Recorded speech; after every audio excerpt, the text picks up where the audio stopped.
My sister-in-law slapped me at my own 10th anniversary dinner in front of both of my children because I served myself a plate of food before she had hers. My husband looked down at his plate. He did not stand up. He did not say a single word. So I set down my fork, I wiped my hands on the linen napkin I had ironed myself that morning, and I slapped her back without a second of hesitation. Then I said to the man I had loved since I was 22, "A husband who cannot defend his wife in front of a room full of people does not deserve to remain her husband." I took my daughter's hand in one of mine and my son's in the other and walked out of the house I had paid for, still in the dress I bought for the occasion. 2 years later, the same family that told me to remember my place would learn exactly where theirs was. 3 days earlier, I had started cooking rosemary chicken with lemon under the skin, the wild rice my mother taught me on a step stool in her kitchen, a chocolate torte. I ruined once and made again because I wanted it right. I pressed the linens. I cut flowers from my mother's garden. I set the table myself. 10 years of marriage laid out in the good plates we used twice a year. Adam had asked the week before if his mother and sister could come, just this once. It would mean something to Loretta to be included. I said yes. I said yes because I was still trying, 10 years in. Part of me still believed that if I set a beautiful enough table, they would finally sit down at it as family. Loretta arrived early, the way she always did, and walked the length of the dining room with 2 fingers trailing the tablecloth. The way a woman audits a business she never believed would succeed. She straightened a fork. Denise arrived 20 minutes late, exactly 20. She had been 20 minutes late to every event I ever hosted, and I had stopped believing it was an accident. She came in with her coat on, kissed her mother's cheek, and sat at the head of my table. Adam pulled out the chair beside her and sat. He did not look at me, not once. I let it go. This is what I did, reliably, for 10 years. Let it go the way you let go of a rope you have held so long you no longer feel your hands. When the food was ready, I served Maddie first, then Ben, moving fast so nothing would go cold. Maddie was 7 and had opinions about which piece of chicken was hers. Ben was 5 and wanted only rice. Then I served myself. Then I sat down. I had not lifted my fork. Denise's open hand crossed the table and caught me flat on the cheek.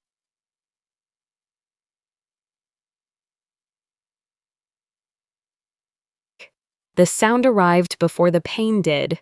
Maddie's fork clattered against her plate. Ben froze mid-bite, eyes moving from his aunt to me and back. "You forget your place in this family," Denise said. Nobody moved, and then Loretta spoke, first, before anyone. "Now, let's all calm down. This is family business." I have thought about that sentence more than the slap. A woman had been struck in the face in front of 2 small children, and Loretta's first instinct was not to ask if I was hurt. It was to put the lid back on the pot. I looked around that table, my husband, studying tablecloth, my mother-in-law, already smoothing it over, my children, waiting to see what an adult would do.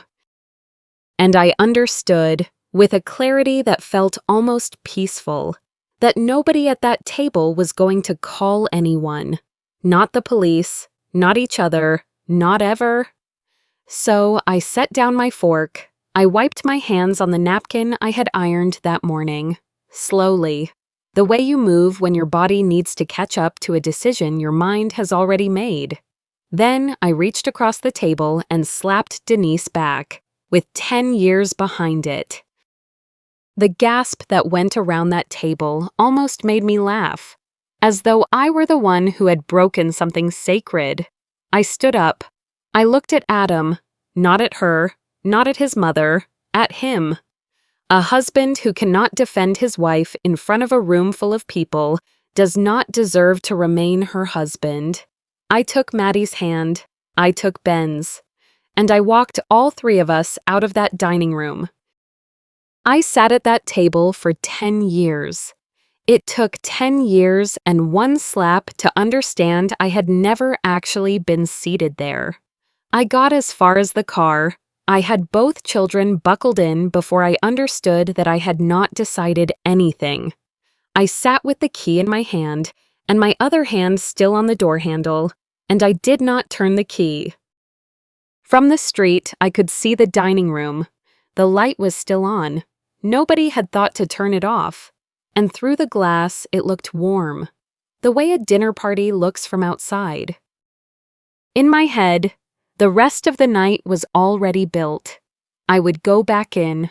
I would apologize for the slap, for the scene, for making the children watch it. I would say I lost my temper. Loretta would say we were all tired.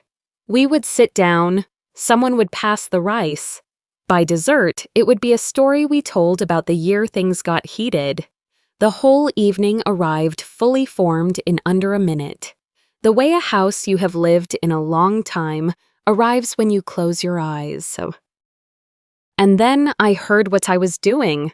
I was about to apologize to the woman who had just hit me in the face. Not consider it, not weigh it. I was already doing it. My hand was on the handle, my body turning toward the door. The reflex had gotten there before I did. I want to be careful here, because people always ask about the slap. The slap was not the moment. The slap was 10 years of pressure finding a crack. Anyone can do that once. The moment was my hand coming off that door handle. That was the first thing in 10 years I did entirely for myself. Nobody spoke. Ben had gone quiet the way small children do when they have used up whatever they understand. Then, from the back seat, after a silence long enough that I looked into the mirror. "Mommy?" "Yes, baby." She was looking down at her own knees. "I'm sorry. I took my food before Aunt Denise." I pulled over. I went to 3 houses. I put the car in park and sat with both hands on the wheel, because I had just heard my own voice come out of my 7-year-old daughter. I never taught her that. There had never been a conversation, never a rule. She had simply watched me. For 7 years, she watched her mother wait and read the room and go last and apologize for the space she took up. I thought I was protecting my children from that family. It turns out that for 7 years, I had been teaching my daughter how to apologize for existing. I turned around in my seat and held her face in both my hands and told her that nothing about that night had ever been about a plate. Then I called 911. Here is the first thing I said to the dispatcher, a woman with a flat, patient voice who had certainly heard worse. "I'm sorry to bother you. It's probably not that serious." One sentence, 10 years inside it. She did not laugh at me. She asked whether I was safe, whether I had been struck, where my children were, and then she told me, quietly, that it was serious, and someone would be with me in a few minutes. 2 officers came, a young man, and a woman about my age who did most of the talking. They asked me to walk them through it twice. They asked Maddie 1 question and Ben none at all. The woman photographed my cheek against the window of the cruiser. The mark had come up by then. 4 fingers of it. The timestamp reads 9:47 p. I did not know that night that the photograph would matter. I only knew my hands would not stop shaking, and that I had never been the kind of woman who called the police on her own family. 2 years later, a lawyer held that photograph up in a conference room, and a man I had been married to stopped talking mid-sentence. Then the officers walked down to the house. From where I was parked, I could see the cruiser lights turning across the front of my own home, red and blue, sweeping the dining room window. Through the glass, the table was still set. Nobody had cleared anything. The plates sat full and cold under the light. I chose for that room myself. I drove to my parents' house. My mother opened the door before I knocked. She did not ask what had happened. She looked at my face, stepped back, and said, "Come in, baby." To understand why it took 10 years to get a slap, I have to tell you about the years when there were no slaps at all. I met Adam when I was 22, in a coffee shop 3 blocks from my apartment, on a rainy Tuesday. He drove a car with 200,000 miles on it and worked long, unglamorous hours at a mid-sized architecture firm, drawing buildings he did not yet have the seniority to design. He made me laugh so hard that first afternoon that I knocked my water across the table and onto both of us. Neither of us moved to fix it. We talked for 4 hours. My father was skeptical, not unkind about it, just the skepticism of a man who built half the office parks in our county and had learned to be careful of anyone who arrived without a resume attached to his name. My mother said it plainly, in her kitchen, 8 months in. There are men who marry for money and then learn to tolerate the woman for the sake of everything around her. I told her she was wrong. I had never been so sure of anything. My father insisted on a prenuptial agreement. I hated it. It felt like handing the man I loved a document that said, in legal language, we did not believe him. So I negotiated it down. Not Adam, me. I sat with my father's attorney and cut it back until it protected exactly one thing: my father's shares in his company. Not the house we would buy, not any account we would ever open together. I wanted Adam to be able to read it and see how little of him I had fenced off. I was proud of that. I want that on the record. I was proud of how small I made it.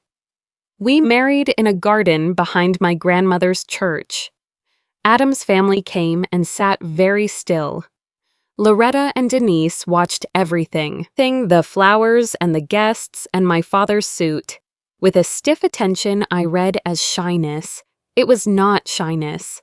I did not have the vocabulary yet for what it was.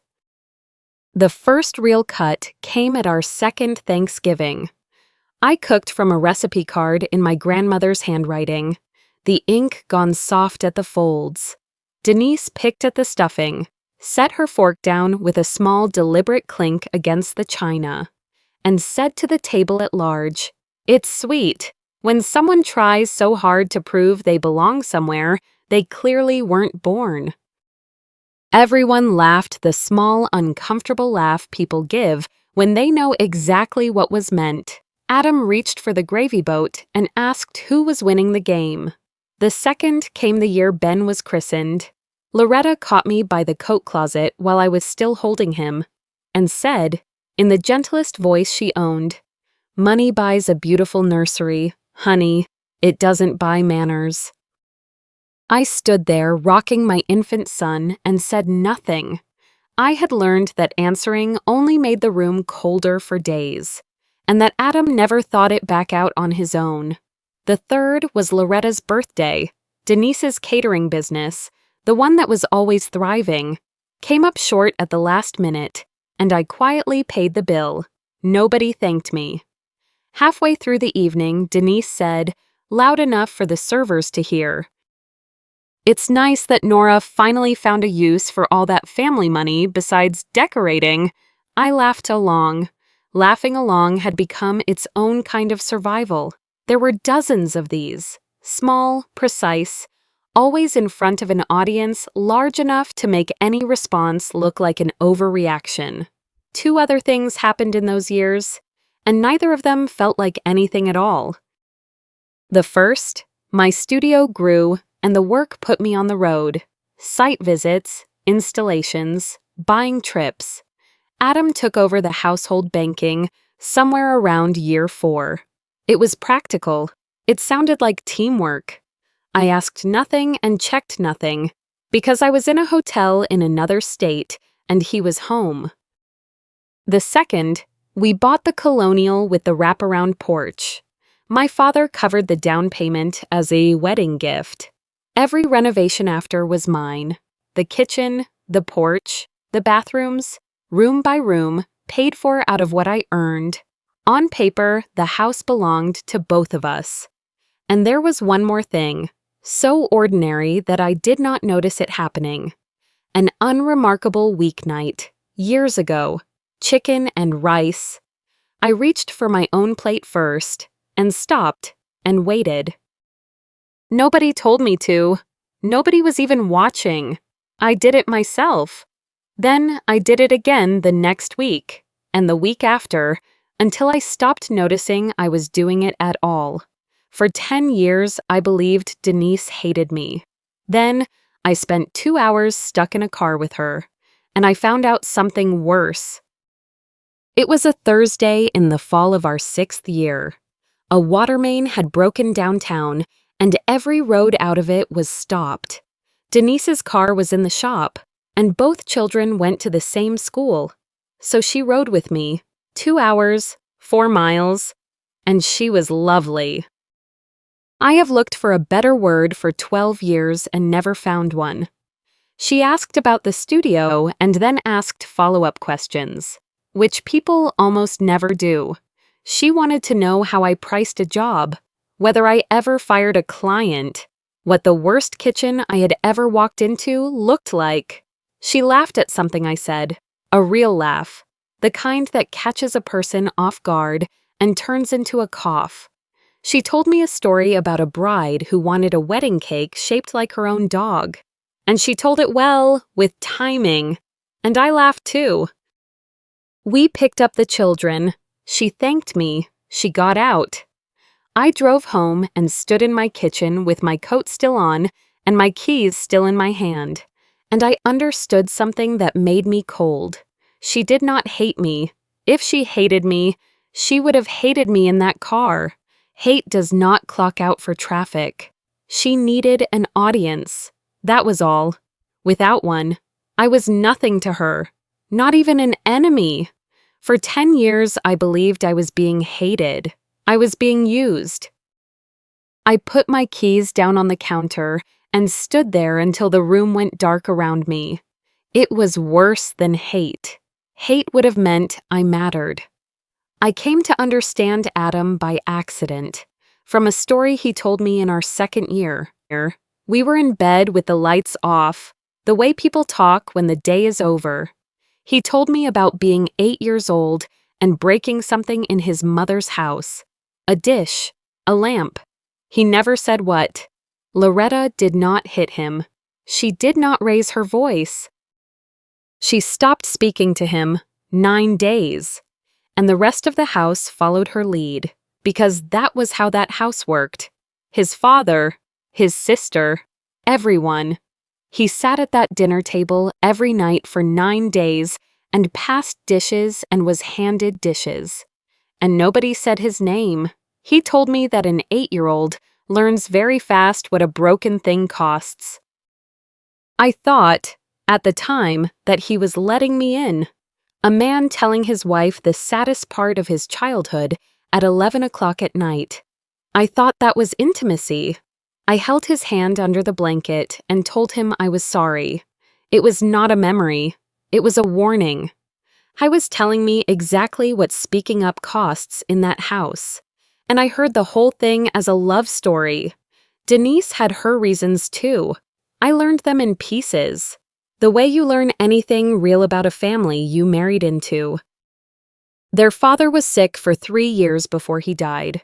Denise was the one who stayed. She fed him and bathed him and drove him to appointments and slept in a chair beside him.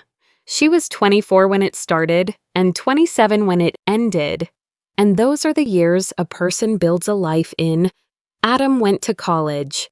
The money that paid for it came out of the same account that could have paid for a nurse. Nobody in that family ever said any of that out loud. What they did instead was give Denise a catering business and keep feeding money into it for 20 years and call it a business. In her own mind, she was never taking anything from anyone. She was collecting. And here is the part I am least proud of. I understood her. I sat with that understanding and I let it soften me. I told myself she had been owed something and never got it, and that a woman who has been made small will always go looking for someone smaller. I told myself I could afford to absorb it, because I had a father who called on Sundays and a studio with my name on the door, and she had 3 years in a chair beside a dying man and nothing to show for them. That sympathy cost me 4 more years of silence. Because understanding why a person is cruel is not the same as agreeing to be the place they put it, it took me a very long time, and one open hand across a table, to learn the difference, the morning after the slap. I did the first thing in 10 years that I did without asking anyone. I was standing in my own driveway at 8 in the morning with a locksmith. His name was Gary. He looked at my face once, and then did not look at it again, which I appreciated more than sympathy. Front door, back door, the side door off the kitchen that never locked right anyway, the deadbolt out to the porch. He worked 2 hours. I paid him in the driveway and he wished me luck without asking what for. People always want to know about the legality. So I will say it here, my name was on that deed. My father's money was the down payment. My money built the kitchen. Gary stood in. There was no order in place telling me I could not change a lock on a house I owned. I did nothing clever and nothing sneaky. I did the most ordinary thing in the world, which was lock my own door. Before he arrived, I walked through the house to gather what mattered. And the first thing I went looking for was not a document. It was my grandmother's recipe card, still propped against the flour canister by the stove where I had left it 3 days earlier. A smear of butter across one corner. The ink gone soft at the folds. I stood in that kitchen holding a 3x5 card and cried harder than I had at the table. Adam came at 4 in the afternoon. I watched from the front window. He put his key in, and it went a 1/4 inch and stopped. He took it out. He looked at it. He tried it again, slower, the way people do when they think the problem is technique. Then he stepped back and looked up at the house. I did not open the door. I did not need to say anything. 10 years of silence. And it turned out the only thing I ever had to do was change the shape of the hole. Simone Park came to my parents' porch on Sunday with 3 bags of takeout. Simone and I had built the studio together out of a 2-desk office above a dry cleaner. In 9 years, she had never once asked me a question I did not want to answer. And she did not start then. She brought enough for 5. She had thought about my mother and my father, which nobody thinks about. She sat on the steps with me while the children napped inside, and she said one thing. I've watched you carry that family for 10 years. Whatever you decide, the studio carries you. That undid me completely. And it took me a while to understand why. It was the first time in years anyone had told me I was allowed to be carried instead of doing all the carrying. I filed on the 11th day. Ray Foster had done business work for my father for 2 decades. He was 60, unhurried, and he wrote everything down in small, careful handwriting on a yellow legal pad. I told him the 3 things I wanted: my children, my house, and the truth about what that family had actually been doing to us. He wrote all 3 down. Then he set the pen on the pad and asked me a question I have never forgotten. In 10 years, did you ever say to him, in plain words, I need you to defend me? I sat in that chair for a long time. No, I said. I kept waiting for him to want to, because if I had to ask for it, it stopped being love. It became a chore. Ray nodded slowly. You were silent in your way, he said. He was silent in his. It was not an accusation, and it was not a comfort. It was simply true, and it was the first honest thing anyone had said to me about my marriage. including me. Then he told me the hard part. The slap I returned was, under the law of our state, battery. It did not matter that she struck first. It did not matter that I had 4 witnesses, a police report, and a photograph with a timestamp. Her attorney would bring it into the custody case. He would use the word violent, and he would use it in front of a judge with 2 small children's futures on her desk. "Don't ever let me hear you say you don't regret it," Ray said. "I won't lie under oath," I told him. "I don't regret it." He looked at me for a long moment, and then he wrote that down too. 3 weeks later, Ray called and told me to sit down before he said anything. Ray turned a folder around and pushed it across the table. The first page was a statement for a home equity line of credit against our house. I had signed the paperwork opening it 6 years earlier at our kitchen island with a contractor's estimate in front of me, because we had talked about finishing the basement and the rate was good and it seemed responsible to have it available. We never finished the basement. The line was drawn down to $1,100 of available credit. $71,000 had gone out of it in small irregular pulls over 4 years. The statements came in an envelope from a bank we used for nothing else. They went into a drawer in the room. Adam called his office. My income went straight into the studio account. That was the account I read every week, line by line, because 11 people's paychecks came out of it. Our household account sat there with a balance that never moved much. And it never moved much because it was never the account being used. This was not clever of him. It did not require cleverness. It only required that I be somewhere else, which for 4 years I generally was. The money went to Denise, not as gifts, as loans. 22 transfers, none large enough on its own to look like anything. All of them keeping a catering business breathing that had stopped being a business years before. And here is the part that took me the longest to absorb. They did not only take my money I could make again, money I did make again, inside of 2 years. They put my house up as collateral to do it. Every dollar that moved into that company was borrowed against the walls I was standing inside of while I read those pages, against the kitchen I built, against the room where my daughter slept. If that business had failed a year earlier than it did, and it should have, the bank would not have come for Denise. It would have come for the porch my father paid for. Adam said one sentence about it, months later, in a deposition. And he said it without any apparent understanding of what he was saying. I was just helping my family. I have thought about that sentence for 2 years, because that is exactly what I had been doing for 10. I paid the caterer. I covered the shortfall. I picked up the bill and said nothing when the thanks never came. The difference is that nobody ever asked me to sign anything. What I gave with my eyes open, and it was mine to give.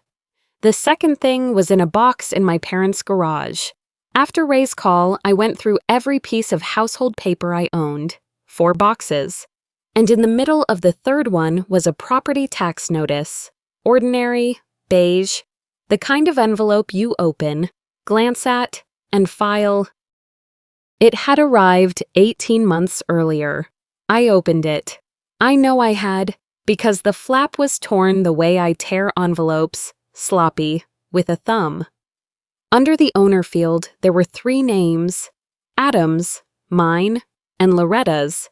There was a quitclaim deed on record at the county, notarized, dated 18 months before that dinner, transferring 10% ownership of my house to my mother-in-law. At the bottom of it was my signature, in ink I had never put there.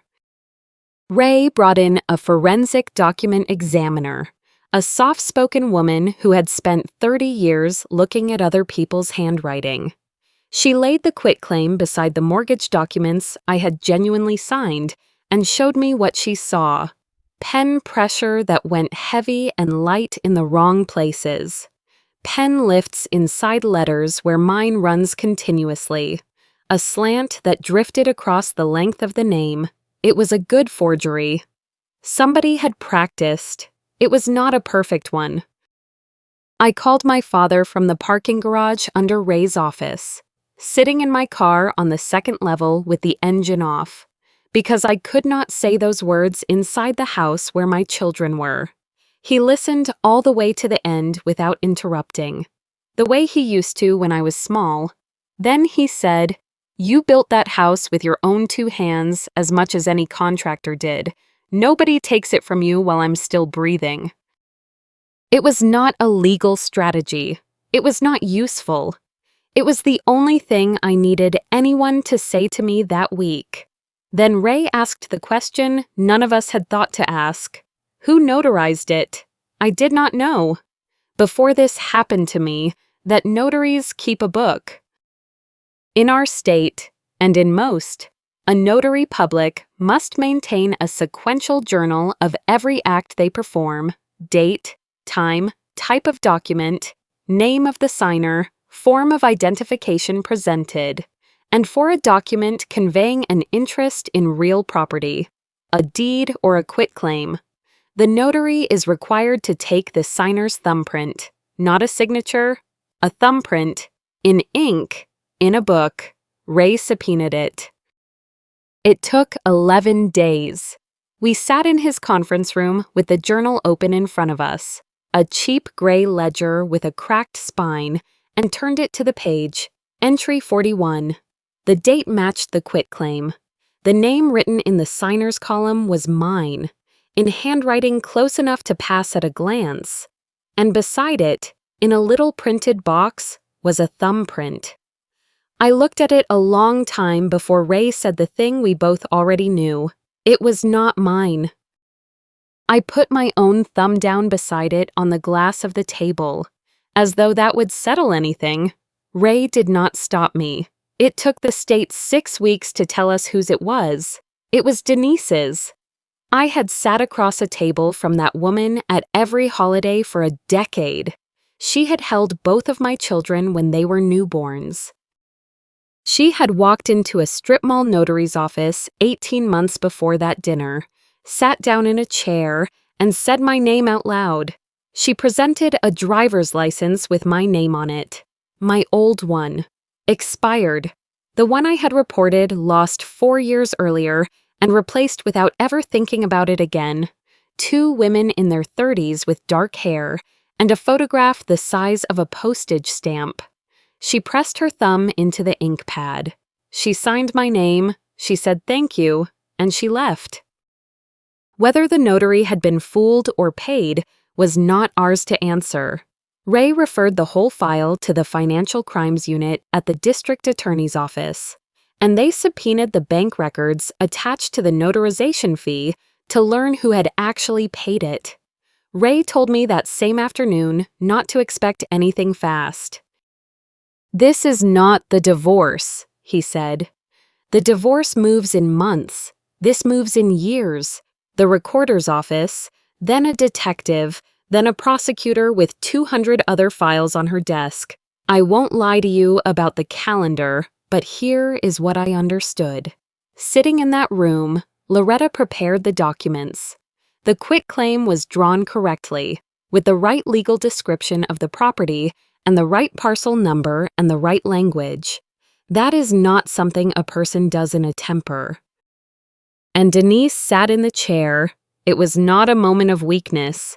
It was not one bad decision at the end of a hard year. It was 2 women doing 2 different jobs on an ordinary Tuesday, 18 months before anyone laid a hand on me. While all of that moved at the speed of government, the custody case moved at the speed of children. The court appointed a guardian ad litem, a lawyer whose only client is the child. Hers was named Patricia, and she was patient in a way it took me a while to trust. Patricia spoke to Maddie alone. Afterward, she told me one thing I have not been able to put down since. Maddie had seen it before.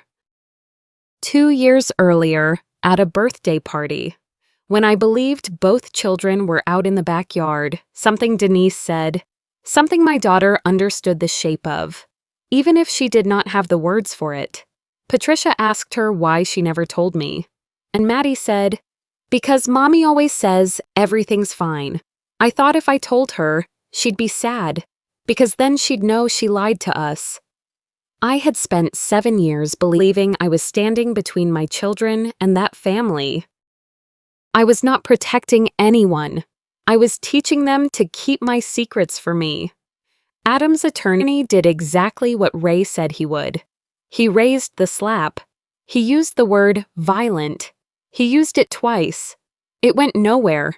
There was a police report recording, in the officer's own words, who struck first.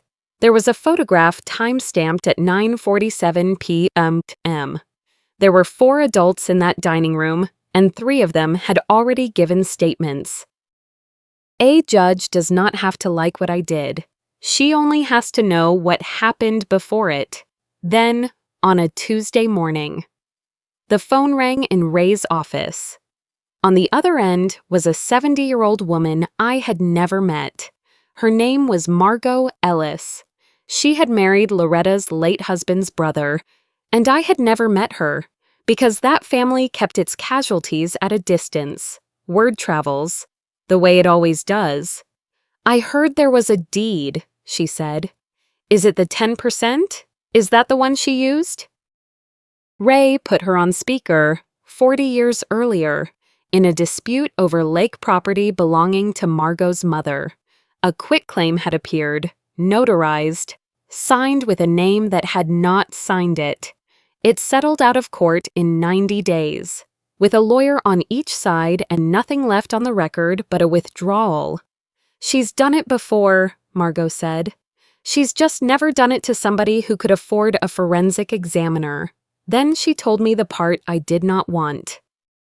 Loretta was not born into that family. She married into it at 20, out of a house on a road with no pavement. For years, at every holiday, she was seated at the side table with the children. Her mother-in-law used to compliment her dress and then ask, warmly, whether she had made it herself. 15 years of that, then her mother-in-law died, and Loretta, who had spent 15 years at the wrong end of that table, did not take it apart. She took it over. "She didn't build that table," Margot said. "She was just the only one left sitting at it. And I think she decided that if she'd paid that much for a seat at the head of it, she would never get up again." It did not make me forgive her. It made me tired in a way I had never been tired before. Before she hung up, Margot said one more thing. "I've been quiet about this for 40 years. I'm not planning to be quiet anymore." Kayla Reed found Ray's office 3 weeks later. She had worked for Denise a year and a half and left after going a full month without pay. She kept everything, because a young woman who gets stiff learns fast to keep everything. She had invoices she had been told to inflate, staff who never worked, rentals never rented, a linen charge on an event with no linens. One of them was Loretta's birthday, the party I paid for, every dollar of it, quietly, so nobody would be embarrassed. They billed me for a party they threw for themselves and took a cut off the top, and that was the night Denise said, loud enough for the servers to hear, that it was nice. I had finally found a use for all that family money besides decorating. They were stealing from me while they mocked me for having it. Kayla mentioned something else, almost in passing, in her second conversation with Ray, a wedding. 3 years back, a bride whose final invoice did not match what was delivered, who never knew and never asked. It had nothing to do with me. It was not part of my case. It would not have moved a dollar in my direction. I could have let it go. I have let so many things go. I gave it to the investigator. I want to be honest about how that felt. Because people expect a scene, there wasn't one. I did not feel triumphant. I went home and sat in my car in the driveway 10 minutes before going inside. I also did not apologize for it. Not then, not since. I didn't do it for justice. I did it because I had been quiet for 10 years. And I did not have it in me to be quiet one more time. For anybody. I want to correct something.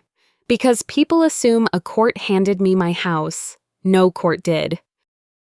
I traded for it. That house was marital property.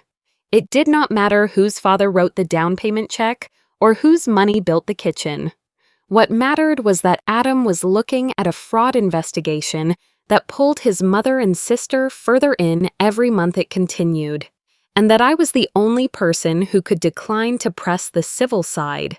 He signed his entire share over, all of it, in one afternoon, with a pen he borrowed from Ray.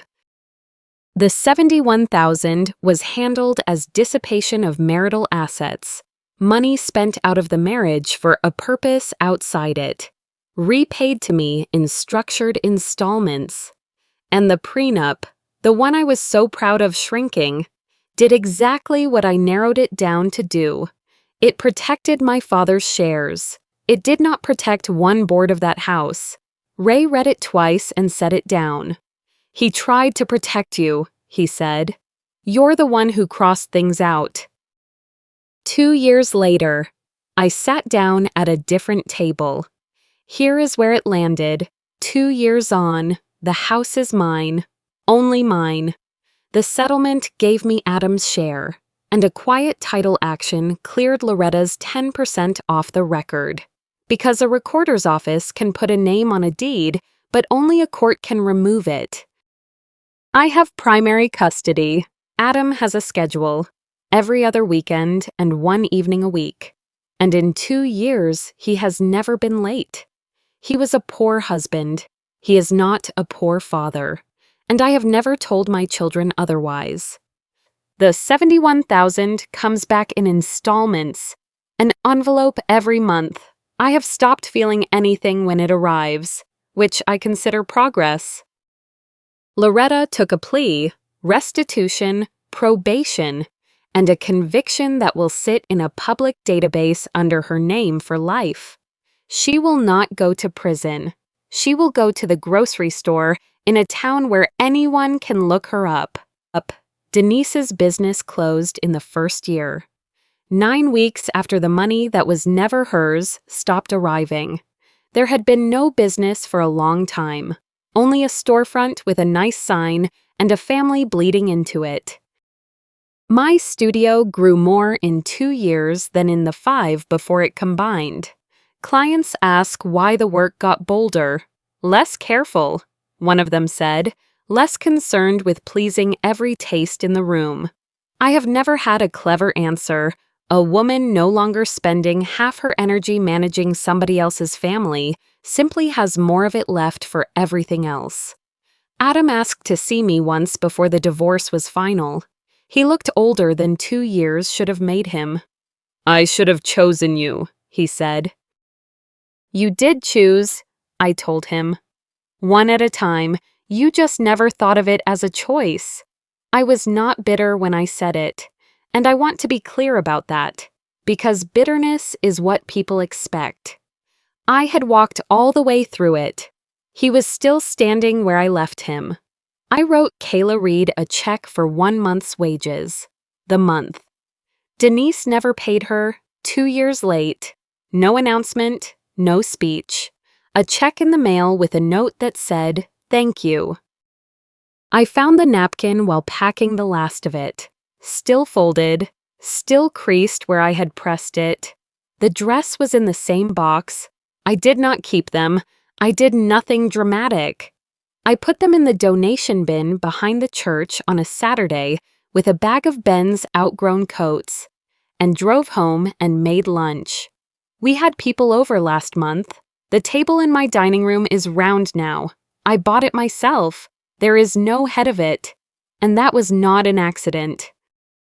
My father and mother, Simone, both children, and Margot Ellis, 70 years old, who had been put at a side table by that same family 4 decades before anyone gave her a chair. Ben calls her Grandma Margot. He decided that on his own. The first time he said it, she had to turn toward the window for a moment. Maddie and I cooked my grandmother's recipe together, the card propped against the flour canister, my daughter on a step stool reading the faded handwriting out loud, one line at a time. And when the food came to the table, Maddie reached over and served herself first. Nobody blinked. Nobody looked up. It was not a moment to anyone in that room but me, and I laid my hand flat on the table for a second.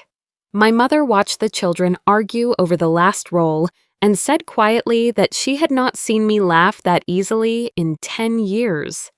I used to think I walked out of that room because of a slap. I didn't. I walked out because I finally understood that cruelty in a family is not born.